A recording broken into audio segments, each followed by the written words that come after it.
యెహోషువ గ్రంథము 8వ అధ్యాయము 31వ వచనం. యెహోషువ గ్రంథము 8వ అధ్యాయము 31వ వచనం.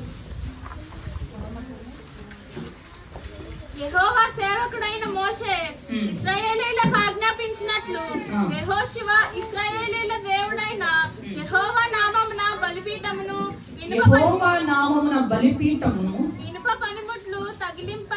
ఇనుప పనిముట్లు తగిలింపని కారు రాళ్లతో ఏబాలు కొండ మీద కట్టించెను. దాని మీద వారు యెహోవాకు దహన బలులను సమాధాన బలులను అర్పించిరి. దేవుడి వాక్యం ద్వారా మనతో మాట్లాడును గాక. ఈ చదవబడిన లేఖన భాగము మనందరికీ ఒకవేళ తెలిసినదే అయి ఉండొచ్చు. యెహోషువ గురించి మనందరికీ తెలుసు.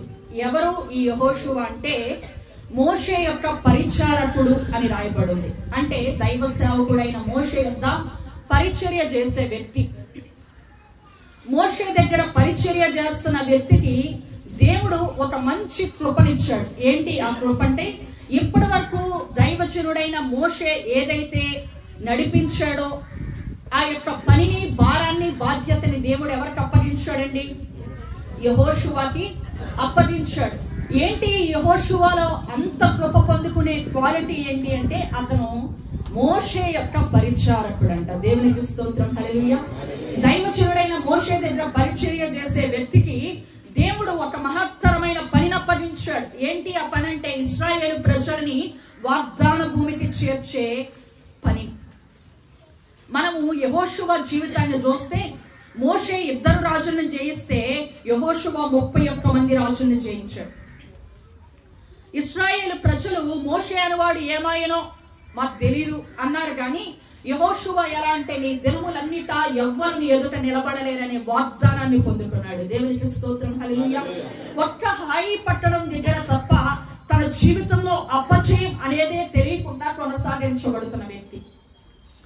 మోషేకి 39 సంవత్సరాలు పడితే ఐగుప్తు నుంచి మరి ఆ ప్రాంతానికి తీసుకురావడానికి 39 సంవత్సరాలు పడితే ఒక్క సంవత్సరంలో వాగ్దాన భూమి అందరికి చేర్చేశాడు యెహోషువ. దేవునికి స్తోత్రం, హల్లెలూయా. అంటే మోషే కన్నా గొప్పవాడా యెహోషువ అంటే? ఎట్టి పరిస్థితిలో కాదు. కానీ మనం గమనించవలసిన విషయం ఏంటంటే, ఇక్కడ మన ముందున్న నాయకులు మనకంత శ్రమ కలగకుండా, మనకంత ప్రయాస లేకుండా మన పనిని సులువు చేసి వారు మార్గం ఏర్పరచిన వారుగా ఉన్నారు. దేవునికి స్తోత్రం, హల్లెలూయా. ఈ రోజు మనం ఆరాధిస్తున్నామంటే, మందిరాల్లో కూడుకుంటున్నామంటే, ఇంత చక్కగా దేవుణ్ణి ఆరాధించగలుగుతున్నామంటే, ఒకప్పుడు ఈ మందిరాలు లేవు. ఒకప్పుడు బహిరంగంగా కూర్చొని ఆరాధించుకునే పరిస్థితులు లేవు. గంభీరంగా ప్రభు గురించి ప్రకటించుకునే పరిస్థితులు లేవు. కానీ మన ముందున్న నాయకులు ఎవరైతే ఉన్నారో వాళ్ళు ప్రయాసపడి సమర్పణ చేత వాళ్ళ యొక్క జీవితాలు త్యాగం చేశారు. కాబట్టి ఈ రోజు మనం స్వేచ్ఛగా ప్రభువుని ఆరాధించగలుగుతున్నాం. దేవునికి స్తోత్రం, హల్లెలూయా. అలాంటి యెహోషువతో దేవుడు చెప్తున్న మాట ఏంటంటే, ఎక్కడైతే ఆ హాయి పట్టణం దగ్గర తన జీవితంలో అపజయాన్ని చూశాడో, దేవుడు అదే ప్రాంతంలో విజయాన్ని ఇచ్చిన తర్వాత ఒక బలిపీఠాన్ని అక్కడ కడుతున్నాడు యెహోషువ.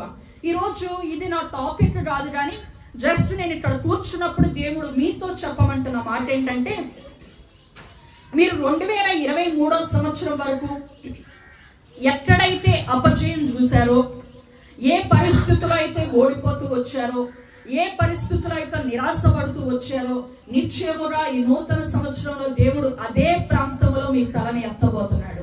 మీరు ఎక్కడ అపజయం పొందారో దేవుడు అక్కడే విజయాన్ని అనుగ్రహించబోతున్నాడు. యెహోషువ తన జీవితంలో, తన ప్రయాణం మొత్తంలో చూస్తే హాయి పట్టణం దగ్గర తప్ప మరి ఎక్కడ అపజయం చూడలేదు. కానీ ఈ రోజు మనం చదవబడిన లేఖన భాగాన్ని చూస్తే, హాయి పట్టణం మీద విజయాన్ని సాధించిన తర్వాత యెహోషువ ఏం చేస్తున్నాడంట? ఒక బలిపీఠాన్ని కడుతున్నాడు. ఈ రోజు మీ గురించి దేవుడు నాతో చెప్పిన మాట ఏంటంటే, ఒక బలిపీఠాన్ని యెహోషువ కడుతున్నాడు. చెప్పండి, ఎవరు కడుతున్నారు? దేవుడు ఏమని చెప్పాడంట మోషేతో? కారు రాళ్లతో కట్టమని చెప్పాడు. ఇనుప పనిముట్టు తగలని కారు రాళ్లతో ఏబాలు కొండ మీద వాళ్ళు బలిపీఠాన్ని కట్టారు అని రాయబడింది. కారు రాళ్ళు అంటే ఏంటి అర్థం అంటే, కారులో తీసుకొచ్చిన రాళ్ళని కాదు. కారు రాళ్ళు అంటే అర్థం ఏంటంటే, అది చెక్కబడని రాళ్ళు. చూడండి, ఇటుక రాయిని మనం చూస్తే అది ఎలా ఉండిద్ది, ఆల్రెడీ ఒక మంచి షేప్ లో దాన్ని తయారు చేసి కట్టుకోవడానికి వీలుగా ఉండిద్ది. కానీ మరి కారు రాళ్ళు అంటే చెక్కబడని రాళ్ళు ఎలా ఉంటాయండి? అవి వివిధ రూపాల్లో వివిధ ఆకారాల్లో ఉంటాయి. అవి ఒక పనికి పనికొస్తాయి అంటారా? ఏదైనా కట్టడానికి పనికొస్తాయి అంటారా? కానీ దేవుడు చెప్తున్న మాట ఏంటంటే, మీరు కారు రాళ్లతో, ఇనుప పనిముట్టు తగలని రాళ్లతో మీరు బలిపీఠాన్ని కట్టాలి. అసలు ఏంటి ఈ రాళ్ళు అంటే దైవజనుడైన పేతురు గారు చెప్తున్నారు. చూడండి, పేతురు రాసిన మొదటి పత్రిక 2వ అధ్యాయం 5వ వచనాన్ని చూద్దాం. పేతురు రాసిన మొదటి పత్రిక 2వ అధ్యాయం 5వ వచనం. యేసుక్రీస్తు ద్వారా దేవునికి అనుకూలములకు ఆత్మ సంబంధమైన బలులను అర్పించుటకు పరిశుద్ధ యాజకులుగా ఉండినట్లు మీరును సజీవమైన రాళ్ల వలె ఉండి దేవునికి స్తోత్రం, హల్లెలూయా. రాళ్ళు అంటే ఇక్కడ ఏమని పేతురు గారు పరిశుద్ధాత్మతో నింపబడి చెప్తున్నారండి?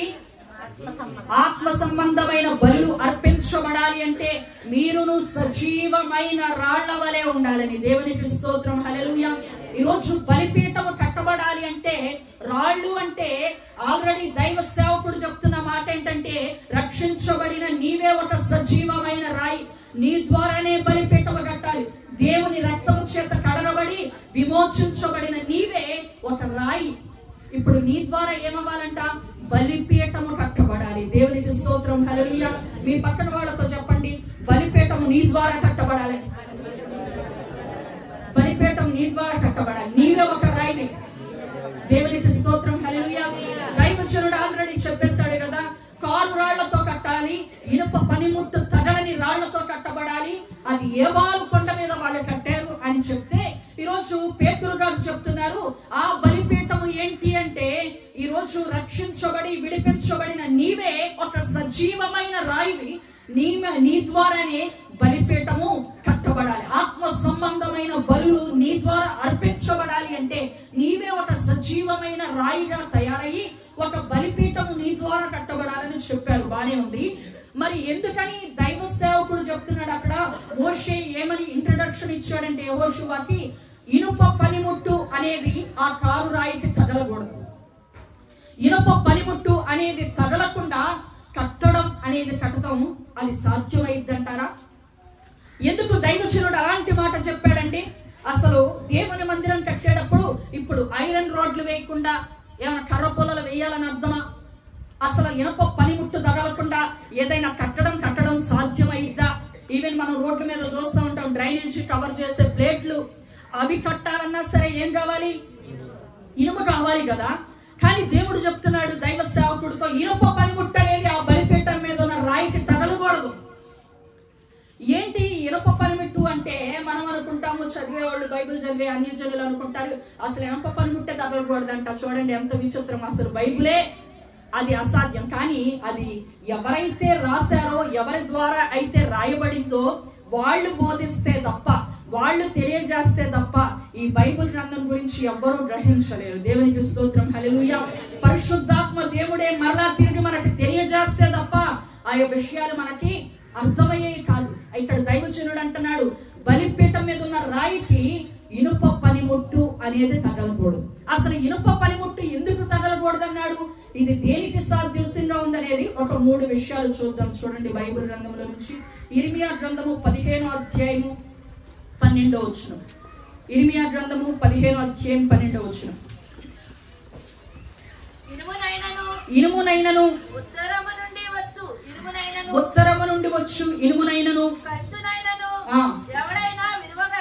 ఎవడైనా విరువగలడా? దేవునికి స్తోత్రం, హల్లెలూయా.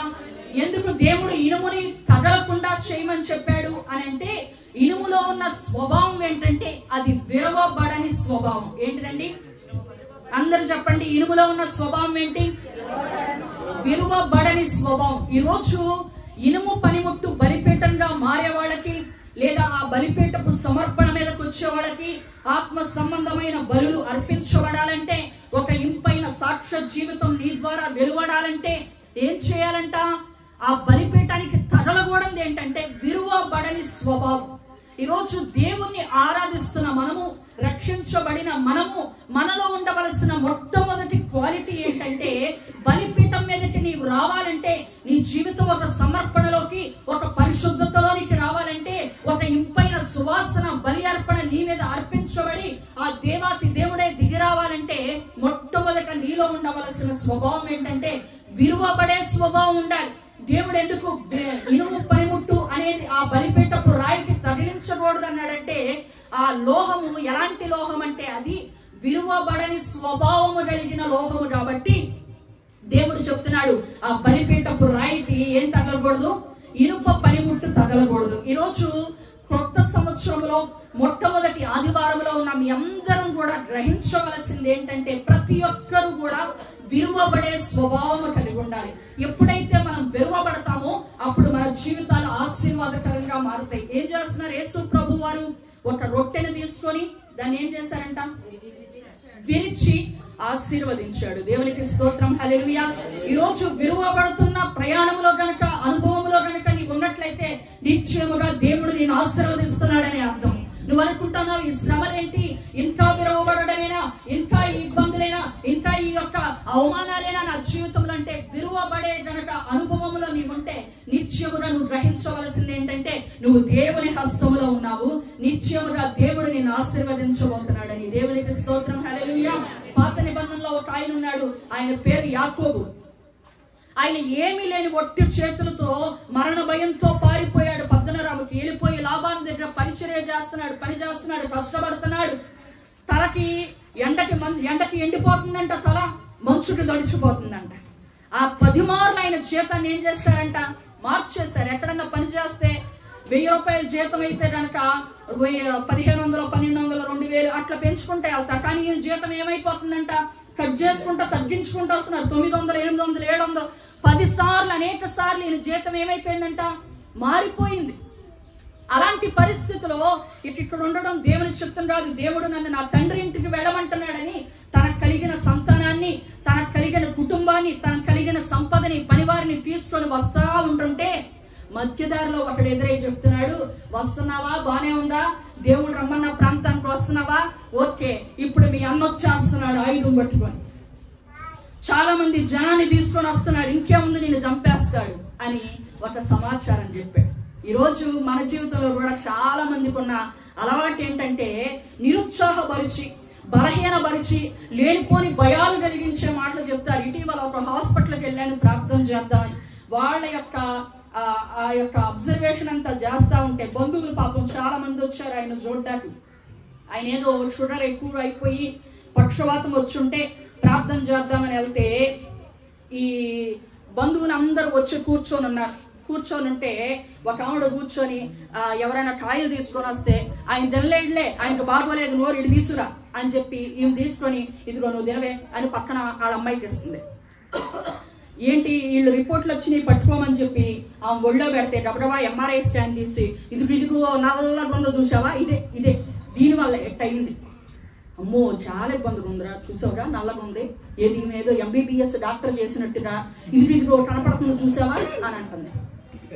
ఈయనకేమైంది, మంచం మీద ఉన్న ఆయనకి షుగర్ అట్టా పెరిగిపోతా ఉంది. అర్థమవుతుందా? ఏమంటుంది, అబ్బో చాలా ప్రాబ్లమే ఉందిరా, ఇదిగో ఎంత బాగుందో చూడు అంటుంది.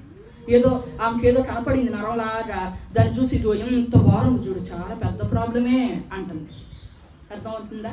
మనం దేవుడు చెప్పిన ప్రయాణంలో వెళ్తున్నప్పుడు కొంతమంది భయపెట్టే వాళ్ళు ఉంటారు, కొంతమంది ఏం చేస్తారు, ఆ ప్రయాణాన్ని ఆపడానికి ప్రయత్నం చేసే వాళ్ళు ఉంటారు. యాకోబు గారు దేవుడు చెప్పాడు నువ్వు వెళ్ళు అంటే వెళ్తా ఉంటే చెప్తున్నాడు, ఇంకేముంది మీ అన్న చంపేడానికి వస్తున్నాడు అంటే, అయ్యా నాకు కలిగిన కుటుంబం అంతా పోయింది, నాకు కలిగిన ఆస్తి అంతా పోయింది, సమస్తాన్ని కోల్పోతాను, ఇప్పుడు నీ ఆశీర్వాదం నాకు కావాలి.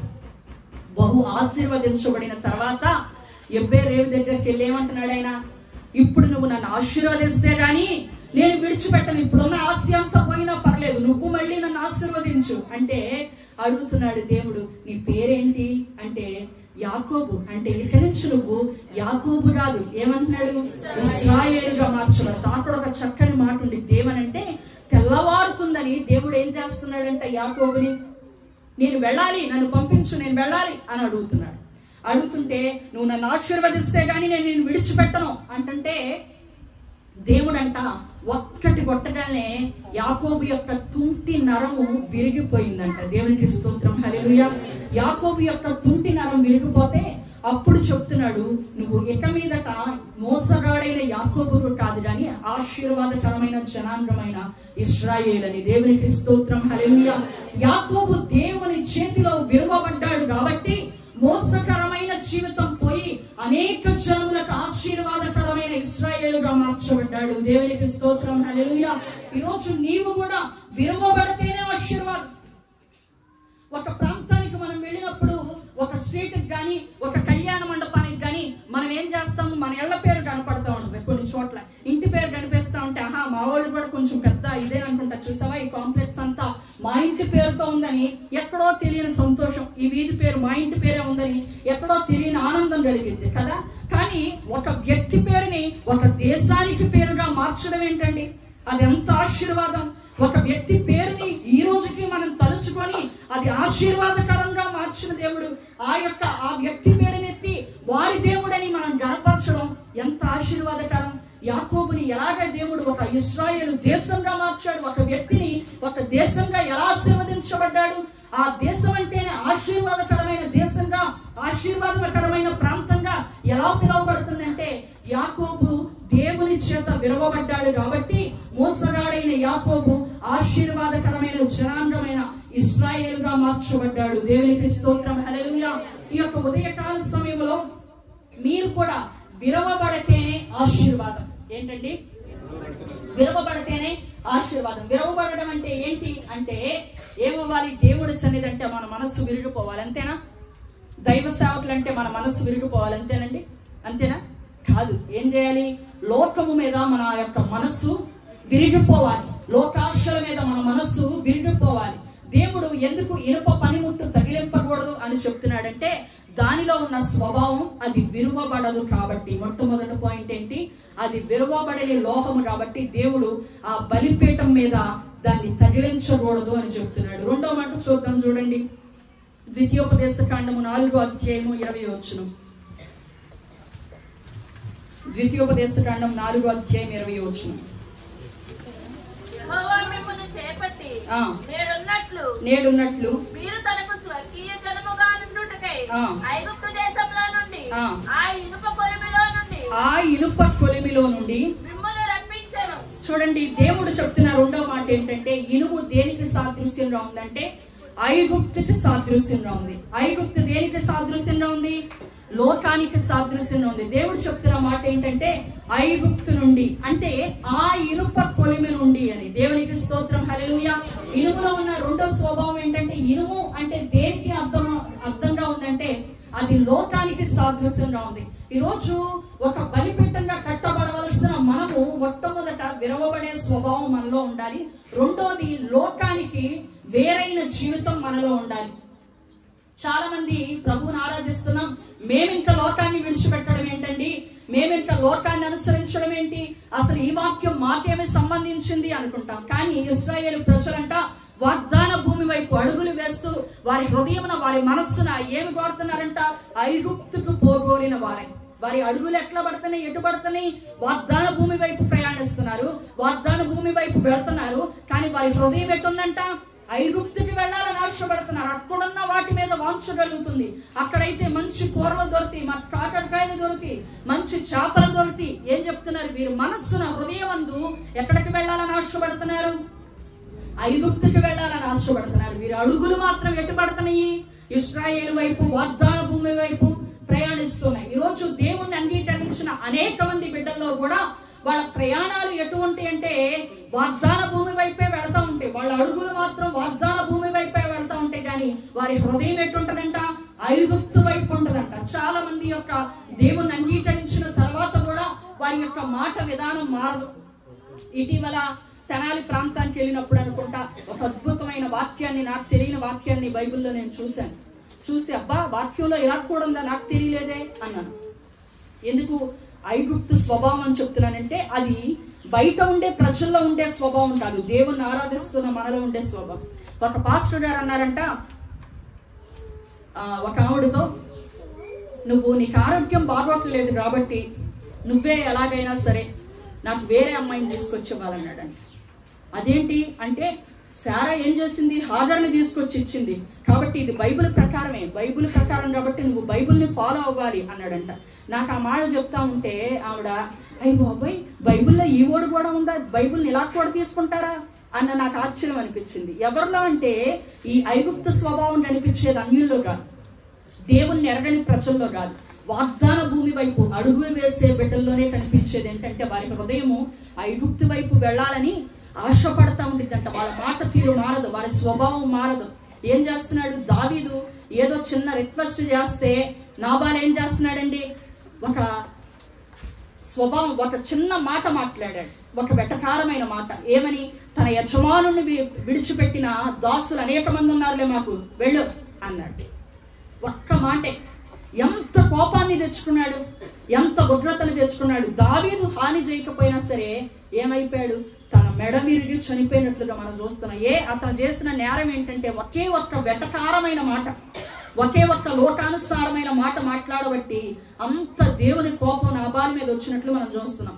అలాగా మనం గమనించుకుంటే ఈరోజు మన మాటలో ఎంతవరకు పరిశుద్ధత కలిగి ఉన్నాం, ఎంతవరకు ప్రత్యేకపరచబడ్డాము, ఎంత భయంకరమైన మాటలు మనం చూస్తున్నాం. యవనస్తుల జీవితాల్లో కూడా మనం చూస్తూ ఉంటే ఎంత భయంకరమైన మాటల్ని ఒక ఈజీ వర్డ్ లాగా, అదొక కామెడీ లాగా చేసేసుకుంటున్నారు. ఎంత అసలు చెవులతో మనం వినలేని మాటలను కూడా అదేదో సిల్లీ పాయింట్ లాగా, ఏదో కామెడీ వర్డ్ లాగా చెప్పేసుకుంటున్నారు. అంత భయంకరమైన ప్రజలు. ఈ మధ్య నేను చూసిన ఒక వీడియోలో అతను చెప్తా ఉన్నాడు, భయంకరమైన మాట మాట్లాడంటున్నాడు, మేము క్రైస్తవ కుటుంబం అంటున్నాడు. క్రైస్తవ కుటుంబం అయితే ఎలాగ నీ నోటి నుంచి ఈ మాట వచ్చింది అంటే అతను వాగ్దాన భూమి వైపు అడుగులు వేస్తున్నట్లే ఉంది, కానీ తన హృదయం అంతా ఎక్కడుందండి, ఐగుప్తులో ఉంది. మొట్టమొదటిగా మనం ఏం చేయాలి, విరవబడే స్వభావం కలిగి ఉండాలి, మన హృదయము విరవబడాలి. రెండోదిగా మనం చూసినట్లయితే ఏముండాలంట, మనలో లోకానికి వేరే ఉండాలి. మూడో మాట చూద్దాం, చూడండి సంఖ్యాకాండము 31వ అధ్యాయము 22వ వచనం.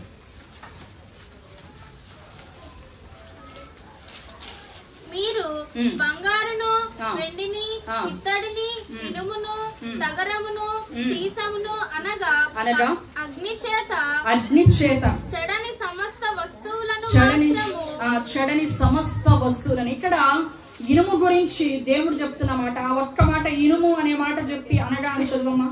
ఇనుమును అనగా అగ్ని చేత చెడని సమస్త వస్తువులను మాత్రము. చూడండి, ఇనుములో ఉన్న మరొక స్వభావం ఏంటంటే అది అగ్ని చేత చెడదు. దేవునికి స్తోత్రం, హల్లెలూయా. అగ్ని చేత ఏమవుదంట, అది కాలిద్ది గాని ఏమవుదు, పరిపూర్ణంగా దహించబడదు, పరిపూర్ణంగా మండించబడదు. యేసు ప్రభుని ఆరాధిస్తున్న మనము ఒక బలిపీఠంగా కట్టబడాలంటే మొట్టమొదట మన హృదయము విరవబడాలి. రెండోది మనం లోకానికి వేరే జీవించే వారంగా ఉండాలి. మూడోది పరిపూర్ణంగా పరిశుద్ధాత్మ చేత మండించబడే వారిగా ఉండాలి. దేవునికి స్తోత్రం, హల్లెలూయా. ఏదో కొద్దిగా కాలడం కాదు, కొద్దిగా కాలితే ఏమైంది, చమురు కంపొస్తుంది, భయంకరమైన వాసన వస్తుంది, చూడడానికి అసహ్యకరంగా ఉండిద్ది. కానీ పరిపూర్ణంగా దహించబడని లోహం అంట ఇనుము. ఈరోజు పరిశుద్ధాత్మను పొందుకుంటున్న మన జీవితాల్లో కూడా పరిపూర్ణంగా ఆత్మచేత నింపబడుతున్నామా లేదా కొద్దిగా కాలుతున్నామా?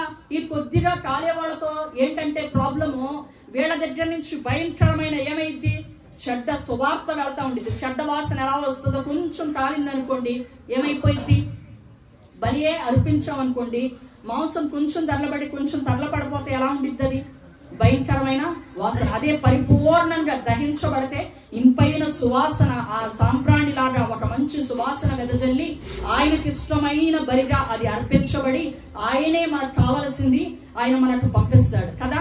కానీ కొంచెమే గాలింది అనుకోండి, పరిపూర్ణంగా దహించబడకుండా అది చూడడానికి అసహ్యకరంగా ఉండిద్ది, మరి ఎంతో చెడ్డ వాసన వచ్చింది. అలాగే ఆత్మీయ జీవితంలో కూడా కొద్దిగా కాలే స్వభావం ఉండి పరిపూర్ణంగా దహించబడని స్వభావం ఉంటే గనక ఏమైంది, నీ ద్వారా చెడ్డ ప్రచారాలు వస్తూ ఉంటాయి, చెడ్డ మాటలు వస్తూ ఉంటాయి, ఊరికే కోపం వస్తూ ఉండిద్ది. ఏమిటి పాస్టర్ గారు నాకు పాట ఇవ్వలేదని కోపం వచ్చింది, లేదంటే నాకు వందనాలు చెప్పలేదండి, నేను వందనాలు చెప్తే అని కోపం వచ్చింది. వీళ్ళందరి స్వభావం ఏంటంటే వాళ్ళు పరిపూర్ణంగా ఏమవ్వలేదు, దహించబడలేదు, మండించబడలేదు. వీళ్ళలో ఇనుము స్వభావం ఉంది, వీళ్ళలో కొద్దిగా కాలే స్వభావం. ఎంతైనా అభిషేకం చేత మరి మనం ఆ ఆరాధన నడిపించినా కూడా వాళ్ళు కొద్దిగా కాలతారే తప్ప ఇనుము ఏమైంది, ఎంత కాల్చినా కూడా దాని యొక్క నేచర్ పోయిద్దా, దాని స్వభావం పోయిద్దా? ఇనుము పరిపూర్ణంగా దహించబడి బూడిదిగా మారిపోయిద్దా? ఎంత మాత్రము మారదు. అందుకే దేవుడు చెప్తున్నాడు ఏమనంటే, ఇనుప పనిముట్టిని బలిపీఠం మీద తగిలించకూడదు అని. స్మరణ అనే సంఘంలో ఒక సేవకుడు ఉన్నాడంట. ఆయన పేరు ఏంటంటే పాలికార్ప్ అనే ఒక గ్రీకు బిషప్ దైవ సేవకుడు. రాజుగారు వచ్చన్నారంట, పాస్టర్ గారు ఎంతమంది పిల్లలు అంటే, అయ్యా 4 పిల్లలు అయ్యా. ఆహా 4 పిల్లల, ఓకే, మరి ఏం చేస్తున్నావా అంటే, మంచి చదివేస్తున్నావా అంటే, ఏదోనయ్యా సేవలో మరి ఏదో కష్టపడుతున్నావు అంటే, ఆ చదువులు నేను చూసుకుంటాలే, నీకేం ఇబ్బంది లేదు అన్నాడంట. అబ్బా ఎంత మంచివాడు అయ్యా, ఎంత మంచివాడు, ఎంత మంచి మాట అన్నావు. మరేంటి ఎక్కడుంటున్నావు ఏంటి నువ్వు అంటే, సంపాదించుకునే దాకా మాకు ఎక్కడయ్యా, వచ్చే రూపాయి ఏదో దేవుడి పనిలో ఖర్చు పెట్టుకుంటున్నాం, ఉండడానికి ఏమి లేదయ్యా, అక్కడ ఏదో చిన్న గుడారంలో ఉంటున్నాను అంటే, అట్లాగా మంచి ఇల్లు మరి నేను ఏర్పాటు చేస్తాలే అన్నాడంట. ఆహా రాజుగారు ఎంత మంచోళ్ళు, చక్కని ఇల్లు ఇప్పిస్తానన్నారు అని ఆయన సంతోషపడుతుంటే, 3వ మాట అన్నాడంట, ఇదిగో నువ్వు ఎక్కడికి వెళ్ళినా ప్రసంగాలు చేస్తున్నావు, దేవుడు మాటలు చెప్తున్నావు, అనేక మంది ప్రభావం అవుతున్నారు కాబట్టి నువ్వేం చేస్తావంటే, మరి నీకు అన్ని నేను సమకూరుస్తాను, నీకేదో మంచి రాబడి వచ్చేటట్టు చేస్తాను, ఏదో చూస్తాలే నిన్ను, రాజుగారే స్వయంగా నేను చూస్తాలే అంటే ఇక ఎంత ఆనందం అది. నేను చూస్తాలే గాని ఇక నుంచి నువ్వు ఆ మాటలు మానేసి, పని మానేసి చక్కగా నా గురించి చెప్పు, రాజు గురించి ప్రజలందరికీ చెప్పు, వాళ్ళ గురించి, రాజు గురించి 4 మంచి మాటలు ప్రజలకు చెప్పు, వాళ్ళకి ప్రచారం చెయ్యి అని అంటే, ఆయన అన్నాడంట, అయ్యా అది మాత్రం నా వల్ల కాదయ్యా, ఇన్ని సంవత్సరాలు నేను ప్రభు సేవలో ఉండి నేను ఆయన నమ్ముకున్న దగ్గర నుంచి ఇప్పటి వరకు ఆయన ఎప్పుడు నాకు అన్యాయస్తుడైన దేవుడుగా లేడయ్యా. ఆయన కృప చూపుతూనే వచ్చాడు, నన్ను ప్రేమిస్తూనే వచ్చాడు, ఎన్నడూ నన్ను విడిచిపెట్టలేదు. నేను శ్రమల్లో నడిచిన మాట వాస్తవమే, ఇబ్బందుల్లో నడిచిన మాట వాస్తవమే, ఇరుకులో నడిచిన మాట వాస్తవమే, కానీ నాతో కూడా ఉన్నవాడు నా దేవుడైన యెహోవాని, ఆయన నన్ను విడిచిపెట్టలేదయ్యా. ఏం చేస్తున్నారంట, శద్రకు మేషకు అబేద్నెగోలను ఏం చేశారు, అగ్నిగుండంలో పడివేశారు. అగ్నిగుండంలో వాళ్ళని పడివేసిన మాట వాస్తవమే, అగ్నిగుండంలో వాళ్ళు కాలుతున్న మాట వాస్తవమే, కానీ ఏమవలేదంట, కాలిపోలేదు. చమురు కంపు కూడా వాళ్ళ దగ్గరికి రాల, ఒక్క వెంట్రుకు కూడా కాలిపోలేదు. ఈ సేవకుడు అదే నమ్మకంతో చెప్తున్నాడు, అయ్యా నేను శ్రమల గుండా వెళ్ళాను, ఇబ్బందులు గుండా వెళ్ళాను, ఆర్థిక ఇబ్బందుల గుండా నడిచాను, అవమానాల గుండా నడిచాను, అయినా నా దేవుడు నాతో కూడా ఉన్నాడు, ఆయన నన్ను విడిచిపెట్టలేదు, ఆయన నా పట్ల కృప చూపుతూ వచ్చాడు. కాబట్టి ఆయన గురించి ప్రకటించుకుంటా, నేను వేరే ఎవ్వరి గురించి ప్రకటించలేనయ్యా, అది నా వల్ల కాదు. మరి నీకు ఇల్లు ఇస్తాను, మరి ఏంటో ఆలోచించు అంటే, నువ్వు ఎన్ని ఇచ్చినా కూడా నేను నా దేవుని గురించి మాత్రమే ప్రకటిస్తా కానీ నా నోటి నుంచి వేరొక వ్యక్తి గురించి గణపరచడం కానీ, వేరొక వ్యక్తి గురించి ప్రశంసించడం కానీ అది నా వల్ల కాదయ్యా. నా దేవుడి పని నేను చేయాలి, నా దేవుని గురించి నేను అనేకులు చెప్పాలి. దేవుడు నాకు నియమించిన పని అది. అంటే రోమా సామ్రాజ్యం వాళ్ళు ఏం చేశారో తెలుసా, ఆయన్ని మైనం పోసి తగలబెట్టేశారు. మైననుకున్న స్వభావం ఏంటో తెలుసా, ఇమీడియట్లీగా అది అంటుకుపోయింది. జుట్టుకి తలకి మనం నిప్పంటిస్తే ఎలాగ సర్ర కరిగిపోయినట్లు అయిపోయిద్దో, మైనం పోస్తే కూడా ఆ వ్యక్తి ఏమైపోతాడంటే సర్రన కరిగిపోయి మొత్తం కాలిపోతాడు అన్నమాట. మైనం పోసి ప్రజలందరూ చూస్తూ ఉండగా, ఇదిగో రాజు మాటకి లోబడలేదు, రాజు మాటకి వ్యతిరేకత చూపించాడు కాబట్టి ఇతన్ని తగలబెడుతున్నామని మైనం పోసి తగలబెట్టేస్తే అతని కళ్ళు పేలిపోయి, అతని శరీరం అంతా ఉడికిపోయి, చర్మం అంతా ఊడిపోయి, కండంతా ఒక నెయ్యిలాగా కరిగిపోయి, ఒక ఆయిల్ లాగా వచ్చేసి ఆయిల్ లాగా కరిగిపోతా ఉంటుంటే, ఆయనంట ఆ కేకల్లో ఆయన శరీరం అంతా అవయవాలన్నీ మండించబడుతున్నా, దహించబడిపోతున్నా కూడా, ఓ భయంకరమైన బాధను అనుభవిస్తున్నా కూడా ఆ నిప్పుల్లో కేకలు వేస్తున్నాడంట. యేసు ప్రభువే నిజమైన దేవుడు, ఆయన తప్ప వేరొక దేవుడు లేడు, ఆయన మాత్రమే మీరు కలిగి ఉండాలని దగ్గరగా మంటల్లో కేకలు వేస్తున్నాడంట. దేవునికి స్తోత్రం, హల్లెలూయా. ఆయనలో ఉన్న స్వభావం ఏంటో తెలుసా, ఆయన కాలే మనిషి కాదు, ఆయన దేవుని అగ్ని చేత మండించబడిన మనిషి. దేవునికి స్తోత్రం, హల్లెలూయా. ఈ రోజు దేవుని సన్నిధిలో ఉన్న మనము ఎలాంటి స్వభావం కలిగి ఉన్నామండి? నిజంగానే పరిపూర్ణంగా మన హృదయం విరిగిందా, లేదంటే ఇంకా విరవబడని స్వభావం ఏమన్నా ఉందా? నిజంగానే దేవుని యొక్క వాగ్దాన భూమి వైపు అడుగులు వేస్తున్న మన హృదయం కూడా దేవుని వైపే ఉందా, లేదంటే ఐగుప్తు వైపు మనస్సుందా? లేదంటే కొద్దిగా కాలిన వారిగా ఉన్నామా, పరిపూర్ణమైన ఆత్మచేత నింపబడి ఒక సువాసన వెదజల్లే వారిగా ఉన్నామా? దేవుడు చెప్తున్నాడు, ఇనుప పనిముట్టు అనేది ఆ కారు రాళ్ళకి, ఆ బలిపీఠము కట్టే రాళ్ళకి తగిలించకూడదు అని. దేవునికి స్తోత్రం, హల్లెలూయా. ఈ రోజు ఒక సజీవమైన రాయిగా దేవుని రక్తము చేత కడగబడి లోకముల నుంచి వేరైన నీవు ఒక బలిపీఠంగా కట్టబడాలి. ఒక బలిపీఠంగా కట్టబడాలంటే ఈ 3 స్వభావాలు ఏముండకూడదు, నీలో ఉండకూడదు. నీవు ఒక బలిపీఠంగా కట్టబడాలి అంటే ఏం చేయాలండి? బలిపీఠం అనే దానికి అర్థం ఏంటంటే దానికి వచ్చే మరొక పదమే సాక్రిఫైస్, సమర్పణ అని అర్థం. దేవుడు నాతో ఈ ఉదయకాల సమయంలో మాట్లాడుతున్న మాట ఏంటంటే, వాళ్ళందరూ చక్కగా ఎదుగుతున్నారయ్యా, వాళ్ళందరినీ చక్కగా పెంచుతున్నారు, వాళ్ళందరూ దేవుడు మాటలు తెలిసిన వాళ్ళు, నేనేం చెప్పను ప్రభువా అంటే దేవుడు చెప్తున్న మాట, వాళ్ళలో సమర్పణ రావాలని. దేవునికి స్తోత్రం, హల్లెలూయా. ఈ రోజు పరిశుద్ధతలోకి వచ్చావు, దేవుని అంగీకరించావు, లోకాన్ని విడిచావు, నమ్ముకున్నావు, బాప్తిసం తీసుకున్నావు, ప్రభు వాళ్ళలో పాలు పొందుతున్నావు, మంచిదే. కానీ ఎంతవరకు సమర్పణలో ఎదగగలిగావు, ఎంతవరకు పరిశుద్ధ జీవితంలోకి రాగలిగావు? దేవుడు చెప్తున్న మాట ఏంటంటే, నీవు ఒక బలిపీఠంగా కట్టబడాలి. అంటే ప్రతి విషయంలో కూడా ఒక సమర్పణ జీవితం నీలోకి రావాలి. అది ఏ విషయం అంటే, వస్త్రధారణలో సమర్పణ రావాలి, ఇచ్చే దానిలో సమర్పణ రావాలి, పరిచర్య చేసే దానిలో సమర్పణ రావాలి. ప్రతి దాంట్లో ఏంటండి సమర్పణ అంటే ఏంటండి? ఇంకొక పదం మీరేమైనా చెప్పండి, మీకు తెలిసింది. సమర్పణ అంటే ఏంటి అర్థం తెలీదా? చెప్పండి పర్యాయ పదాలు. అర్పించడం అంట. ఇంకా సమర్పణ అంటే అర్థం ఏంటి ఏమండి? మరొక పదం ఏంటంటే త్యాగం అని అర్థం. సమర్పించడం అంటే సాక్రిఫైస్, త్యాగం చేయడం. అర్పించడం అంటే ఈరోజు నీకు కలిగిన దాన్ని బట్టి, నీకున్న ఆరోగ్య పరిస్థితిని బట్టి, నీకున్న సమయాన్ని బట్టి ప్రభు దగ్గరికి రావడం కాదు. దేవుడు ఈ మందిరంతో పదే పదే చెప్పమన్న మాట ఏంటంటే, మీరు చక్కగా దేవుళ్ళో వెలుగుతున్నారు, వాగ్దాన భూమి వైపు ప్రయాణిస్తున్నారు, చక్కగా దేవుడు మిమ్మల్ని పెంచుకుంటూ పోషించుకుంటూ వస్తున్నాడు, కానీ మీలో సమర్పణలోనికి రావాలి. దేవునికి స్తోత్రం, హల్లెలూయా. అంటే త్యాగపూరితమైన జీవితం ప్రభు కొరకు రావాలి. ఎంతమంది ఆ పాలికార్పు వలె అటువంటి శ్రమల్లో కాలిపోతున్నా సరే ప్రభు గురించి ప్రకటించగలమండి? ఒక్కసారి ఆలోచించండి. అంత భయంకరమైన శ్రమలు వచ్చినా కూడా మనం అట్టి పరిస్థితుల్లో బాబోయ్ నాయనో అని కేకలు వేయగలుగుతాం. కానీ అటువంటి శరీరం అంతా కాలిపోతున్నా, దహించబడుతున్నా కూడా ప్రభు గురించి కేకలు వేయగలిగినంత సమర్పణ మనలో ఉందంటారా? ఈరోజు ప్రభువుని ఆరాధిస్తున్న మనలో దేవుడు కోరుకునేది ఏంటంటే ఒక సమర్పణ జీవితంలోనికి మనం రావాలి. దేవునికి స్తోత్రం, హల్లెలూయా. సమర్పణ అంటే ఏంటంటే, నీకు సమయం ఉన్నప్పుడు ప్రభు సన్నిధికి రావడం కాదు, ఏదో టైం ఉన్నప్పుడు ప్రభు సన్నిధికి రావడం కాదు, కుదిరినప్పుడు ప్రభు సన్నిధికి రావడం కాదు. ఎప్పుడు రావాలి? సమయం కుదిరినప్పుడు కూడా ప్రభు సన్నిధికి రావాలి. నా జీవితంలో నేను ఎన్నో గవర్నమెంట్ ఎగ్జామ్స్ కి ప్రిపేర్ అయ్యి గవర్నమెంట్ ఎగ్జామ్స్ కి రాశాను. కానీ సండే ఎగ్జామ్ వచ్చిందంటే ఎట్టి పరిస్థితుల్లో వెళ్ళేదంటారు. మరి ఇన్ని రోజులు ప్రిపేర్ అయ్యావు, అయినా కూడా దేవుడు సన్నిధి ముఖ్యం. దేవుడు సన్నిధిని గవర్నమెంట్ ఎగ్జామ్స్ నే స్కిప్ చేసేసేదానంటే మీరు ఆలోచించండి ఒక్కసారి ఎలా ఉండిద్ది పరిస్థితులు. దేవుడి సన్నిధికి మనం అంత ప్రాముఖ్యత ఇవ్వగలగాలి. ఏదో వచ్చాం, టైం ఉంది కాబట్టి వచ్చాం, ఏదో దేవుడు ఇచ్చాడు కాబట్టి కొంత తీసి ప్రభు కొరకిద్దాం, లేదంటే ఏదో టైం దొరికినప్పుడు వచ్చి ప్రార్థన చేస్తున్నాం, ఇది కాదు. ఏం చేయాలంట? మీరు ఒక సజీవమైన రాళ్ల వలె ఒక మంచి దహన బలులు, సమాధాన బలులు అర్పించబడే ఒక బలిపీఠంగా కట్టబడాలి. దేవునికి స్తోత్రం, హల్లెలూయా. బలిపీఠంగా కట్టబడాలి. అందరూ చెప్పండి, బలిపీఠంగా కట్టబడాలి. అంటే ఏంటి?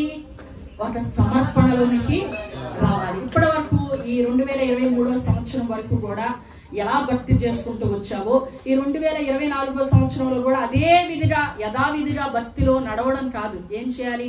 ఇంకా ఆత్మలో ఎదగాలి, ప్రార్థన సమయం ఎదగాలి, పరిశుద్ధతలో ఎదగాలి. మన జీవితంలో ఏం రావాలి? మార్పు రావాలి. భక్తుడు చెప్తున్న మాట ఏంటంటే, దైవజనుడైన మోషేకి ఇచ్చిన ఒక ఇన్స్ట్రక్షన్ ప్రకారం ఏం చేస్తున్నాడు యెహోషువ? కారు రాళ్లతో బలిపీఠం కడుతున్నాడంట.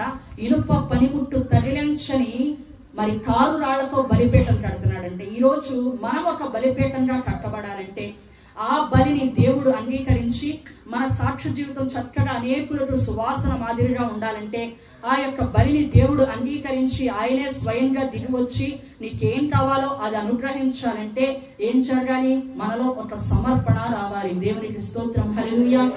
మీరందరూ పరీక్షించుకోండి. దేవుడు మనతో మాట్లాడుతుండగా 2023 సంవత్సరం వరకు ఏ విషయంలో బలహీనంగా ఉంటున్నాము?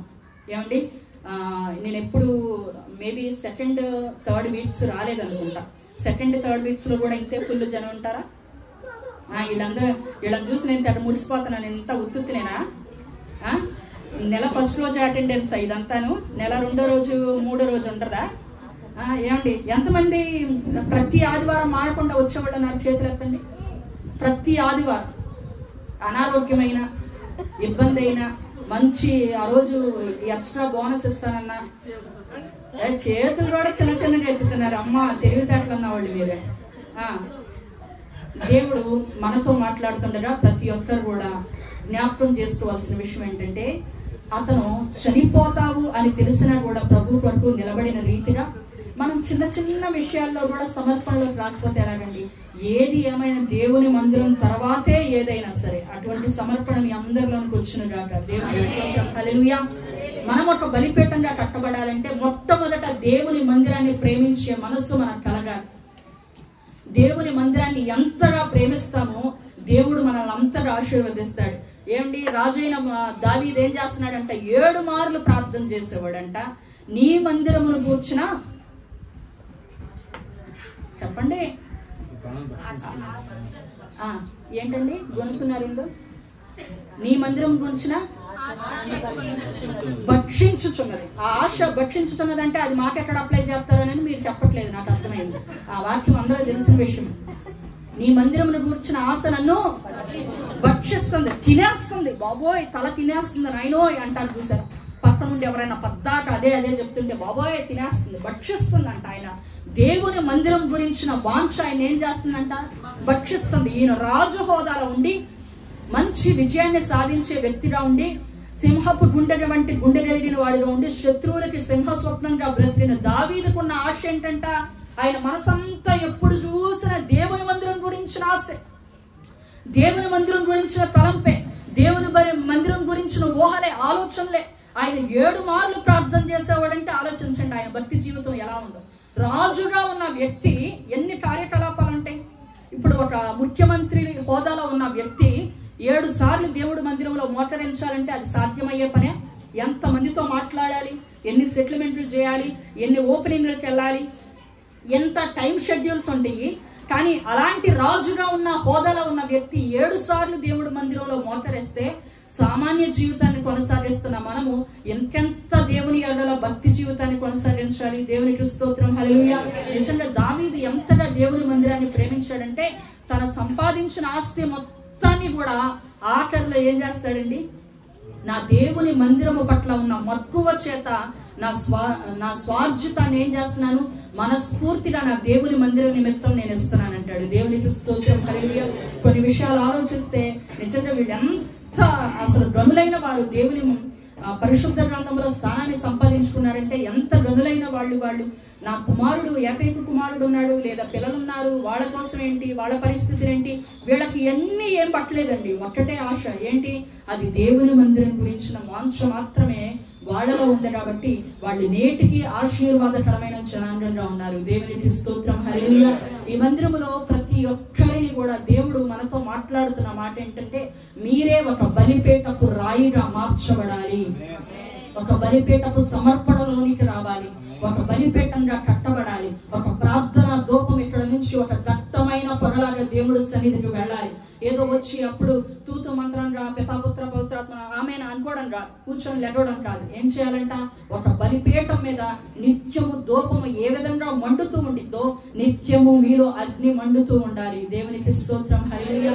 అందుకే భక్తుడు చెప్తున్నాడు, బలిపీఠపు రాయికి ఇనుప పనిముట్టు అనేది తగిలించకూడదు. అది విరవబడని స్వభావం కలిగింది, అది ఐగుప్తు లోకానికి సంబంధించిన స్వభావం కలిగింది. 3వదిగా ఏంటంటే అది పరిపూర్ణంగా దహించబడని స్వభావం కలిగి ఉంది. కాబట్టి దేవుడు ఇనుప పనిముట్టు అనేది ఆ బలిపీఠపు రాయికి తగలకూడదు అని చెప్తున్నాడు. దేవుడి యొక్క వాక్యం మనల్ని దర్శిస్తున్న గడిచిన సంవత్సరం అంతట్లో కూడా ఏ విషయంలో తొట్టిల్లిపోతూ వచ్చామో, ఏ విషయంలో అంత భక్తి చేయలేకపోయామో దాన్ని మనల్ని మనం పరీక్షించుకొని ఒక్కసారి ప్రభు సన్నిధిలో ఒక నూతన సమర్పణ తీసుకుందామని. నిజమే ప్రభువా, ఇంకను నీ ఆత్మలు నేను వెదగాలి, ఇంకను పరిపూర్ణంగా మండించబడాలి, ఇదిగో కాలే స్వభావం కాదు కానీ పరిపూర్ణమైన అగ్ని చేత నేను మండించబడాలని అందరూ మోకరించి చిన్న ప్రార్థన చేద్దాం.